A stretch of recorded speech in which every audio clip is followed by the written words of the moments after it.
¿Alguna vez te has quedado hipnotizado viendo las llamas de una fogata? Ay, no te hagas, todos lo hemos hecho.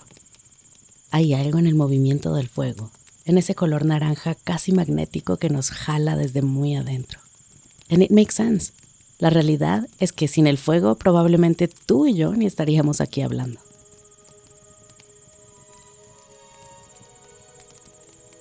Piénsalo, pocos fenómenos han sido tan determinantes para que nosotros, los humanos, llegáramos a ser lo que somos.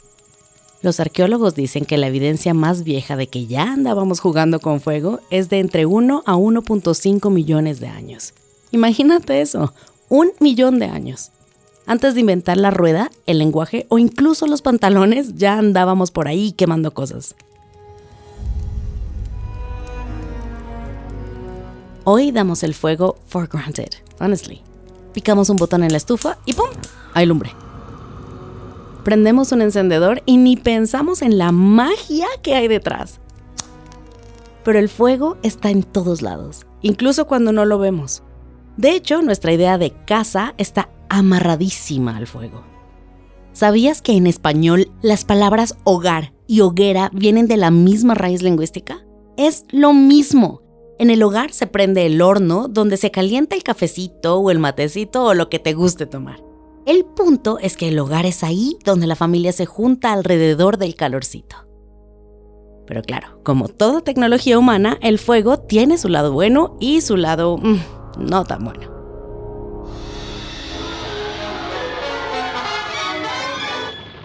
Hablarte del peligro del fuego es como decir que el agua moja. Pero hear me out. A ver, ¿quién no se traumatizó cuando era pequeño con esa escena de Bambi donde se quema el bosque?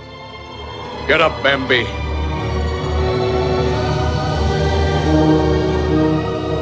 Get up. Yo todavía me acuerdo de la música de terror y de los pobres animalitos corriendo por su vida. Esa película me metió en la cabeza que el fuego es el villano del cuento, el enemigo número 1 de los árboles. Y mira, la verdad es que Walt Disney no estaba tan equivocado. Resulta que el fuego no es el villano de la película. La gran mayoría de los incendios forestales los provocamos nosotros los humanos, ya sea por descuido, por mala onda o por pura ignorancia. E incluso si tenemos cuidado, hay una realidad que no podemos evadir. Y es que el cambio climático produce las condiciones perfectas para que los incendios forestales se propaguen más rápido y sean más destructivos. No hay que irnos hace 1 millón de años para comprobar esto. Apenas en enero de 2025, California vivió una pesadilla que parecía sacada de una disaster movie. Es apocalíptico, por decirlo así. Estaba lloviendo lumbre del cielo. Literalmente sofocados por el humo provocado por decenas de incendios. Se encuentran millones de habitantes en los estados de California, Oregón y Washington. Y miles de acres consumidos a causa del fuego, y esta mañana se reportó ya otro incendio en la zona de Santa Mónica. Los incendios en Los Ángeles fueron una tragedia total. 31 personas perdieron la vida.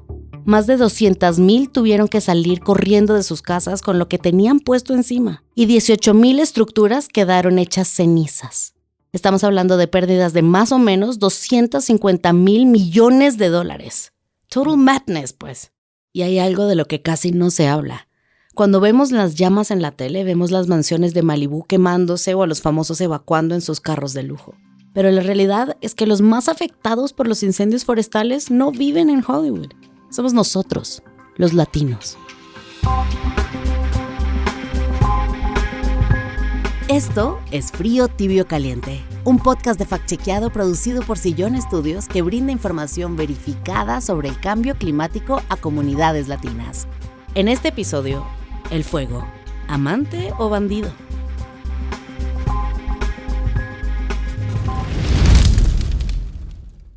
Para entender por qué el fuego se sale de control así de feo, tenemos que entender cómo funciona. No es magia negra, no, sir. Es ciencia básica, pero de esa que se te queda grabada. Los expertos hablan de el triángulo del fuego. Para que haya lumbre necesitas 3 cosas, ni una más ni una menos. Oxígeno, combustible, que en el bosque son las ramas, las hojas secas y los troncos, y una fuente de calor, que puede ser un rayo, una colilla de cigarrillo mal apagada o una fogata que alguien dejó ahí o apagó de manera incorrecta. Cuando esos 3 elementos se juntan, el fuego puede surgir. Aprender a encenderlo y controlarlo fue una de las primeras tecnologías de la humanidad. Pero cuando el triángulo se expande y se nos escapa de las manos, esa tecnología se vuelve una fuerza capaz de borrar del mapa a comunidades enteras. Ahora, aquí es donde la cosa se pone interesante. Casi siempre pensamos que el fuego es cosa de humanos, ¿verdad? Que somos los únicos inteligentes, o en su defecto irresponsables, que andan prendiendo cosas. Pues fíjate que no. La naturaleza tiene sus propios pyromaniacs y déjame decirte, son unos genios. Vámonos hasta Australia. Allá viven 3 especies de aves rapaces que la gente conoce como firehawks, halcones de fuego.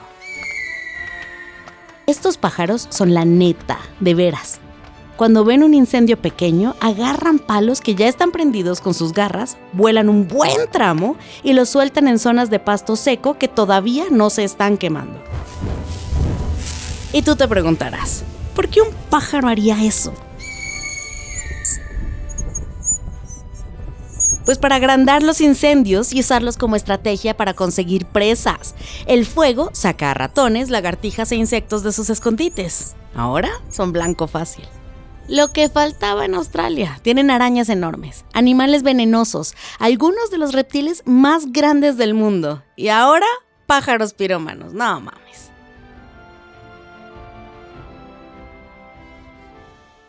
Pero no hay que irse hasta Australia para encontrar usos naturales del fuego.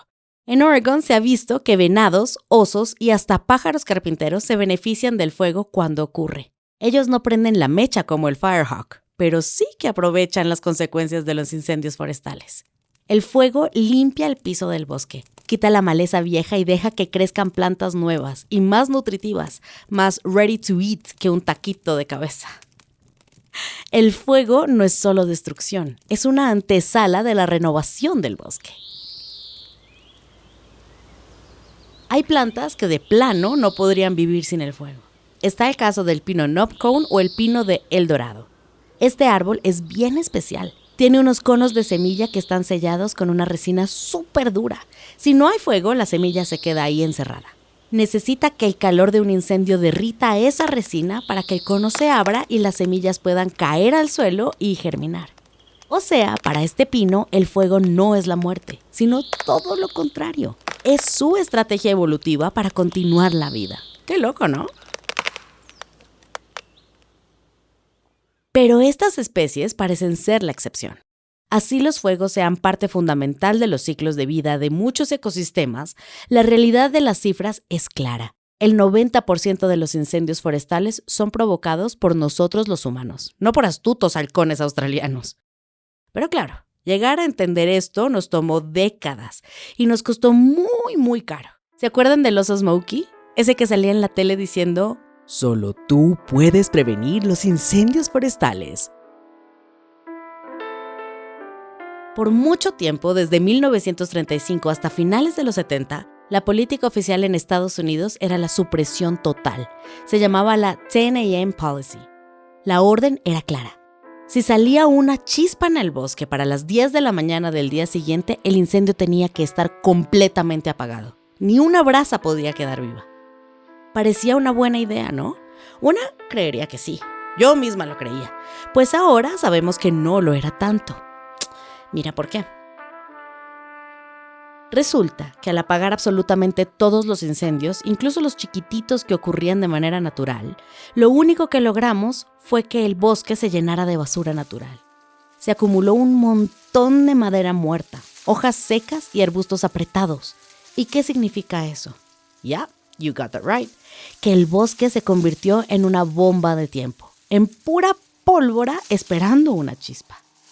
Y cuando finalmente llega un incendio en esas condiciones, ya no es un fueguito que corre por el suelo. Nope. Se convierte en un fuego de copa. Esos son los más fuertes porque las llamas saltan a las copas de los árboles y corren por arriba a una velocidad impresionante. Esos incendios son casi imposibles de parar y destruyen todo a su paso.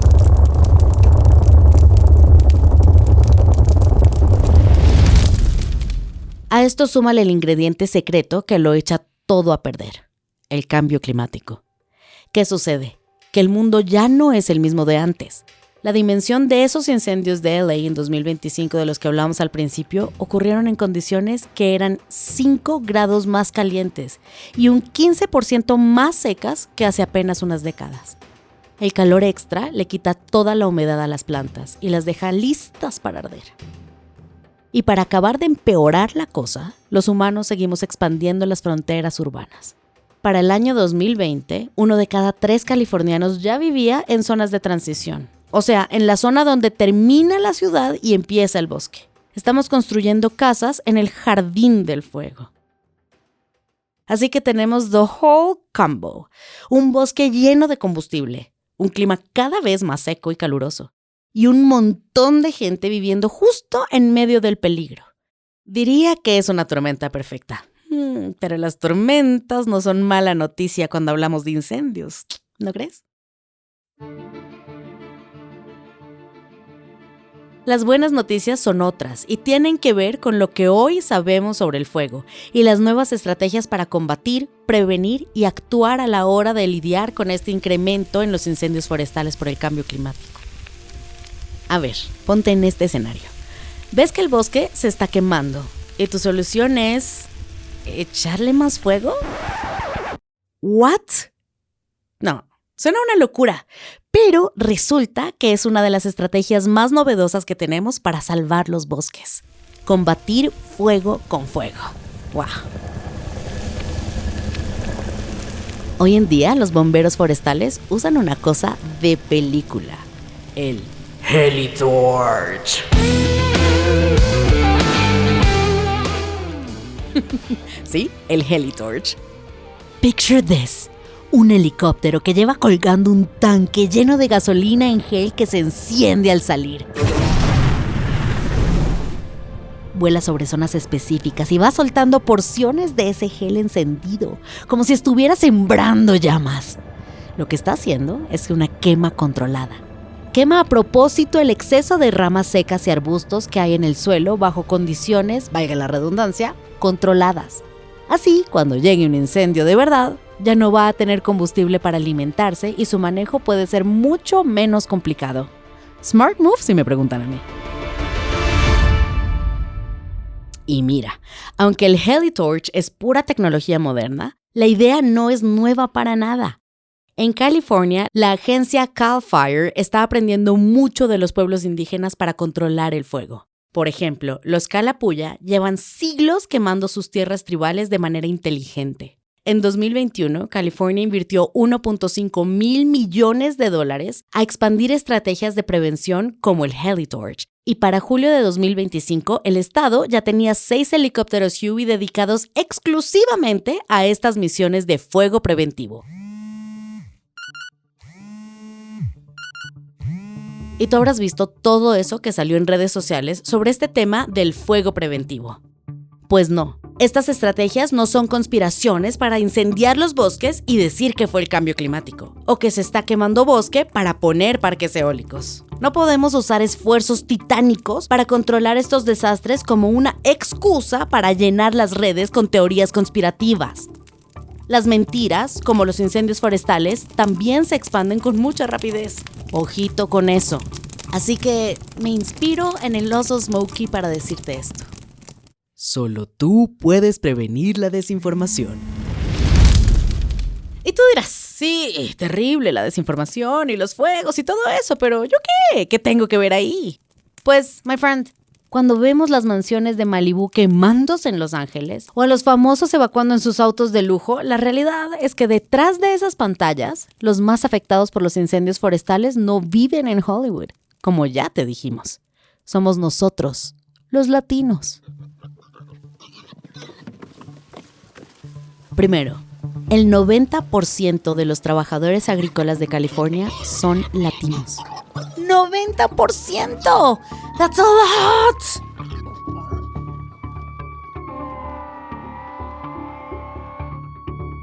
Durante los incendios de Ventura County en 2017, 2.6 millones de trabajadores indocumentados e indígenas fueron ignorados por los esfuerzos de evacuación. Esto no fue intencional, sino el resultado de políticas públicas que no están diseñadas para atender las vulnerabilidades específicas de esta población. Y mira, el problema no es solo el calor o el humo. Es que ni siquiera llega la información a quien más la necesita. Es increíble, pero casi todos los servicios de prevención y las alertas de emergencia se emiten solo en inglés. The broadcast will quiet at this time. Si no dominas el idioma, esa barrera te puede poner en riesgo.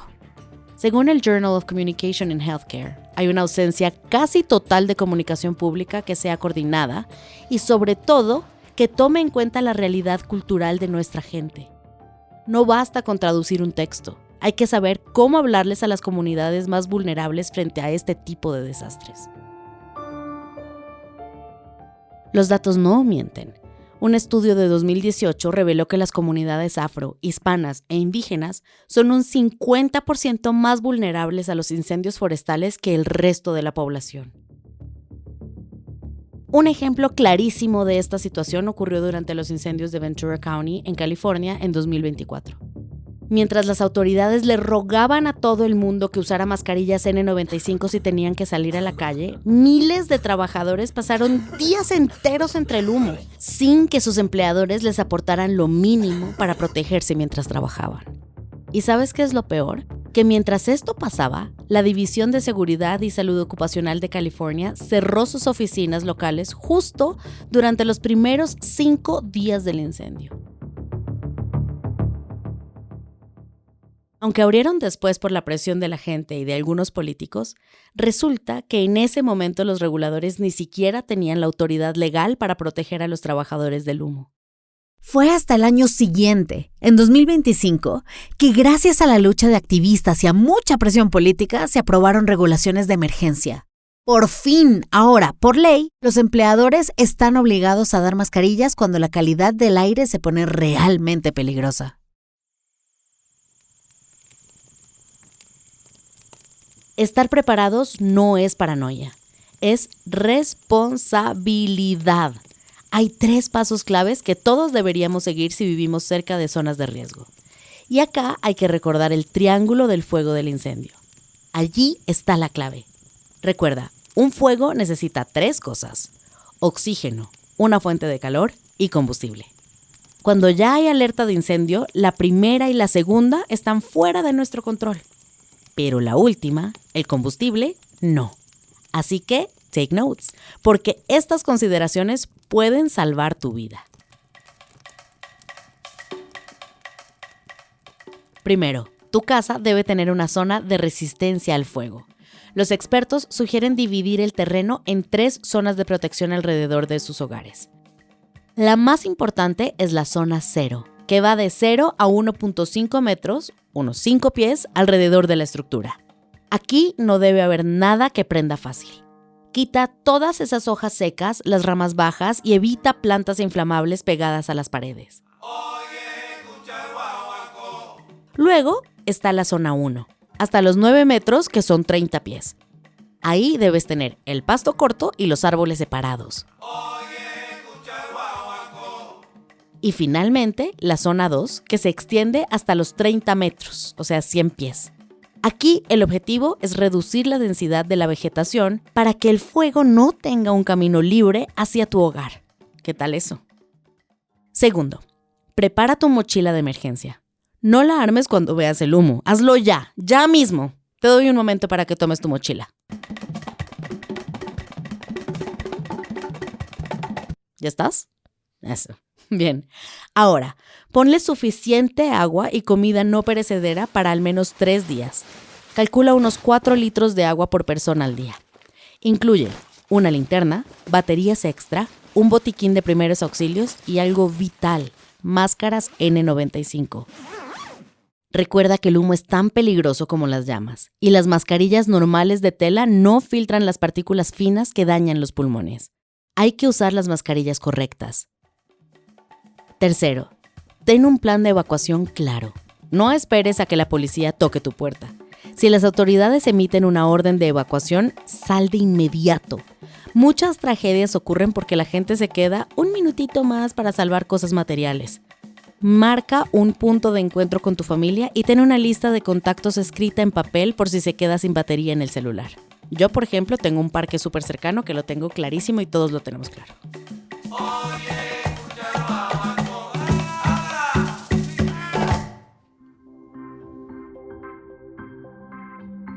Al final, la mejor herramienta contra un incendio no es una manguera o un helicóptero, es la prevención. Estar listos marca la diferencia entre una evacuación tranquila y una tragedia.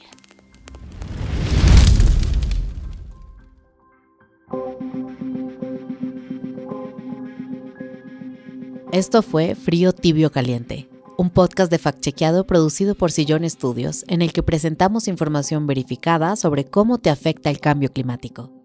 Cuéntanos qué te pareció este episodio dejándonos un comentario en tu plataforma de podcast. Puedes encontrar todas las referencias y artículos relacionados en las notas del episodio.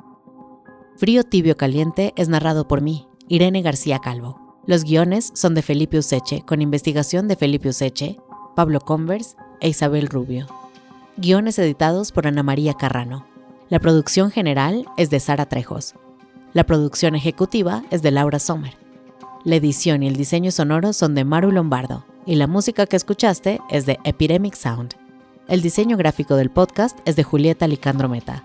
Queremos agradecer a Climate Power en Acción por su apoyo para la producción de estas historias. Gracias por acompañarnos en esta marea. Encuéntranos también en factchequeado.com y en las redes en @factchequeado.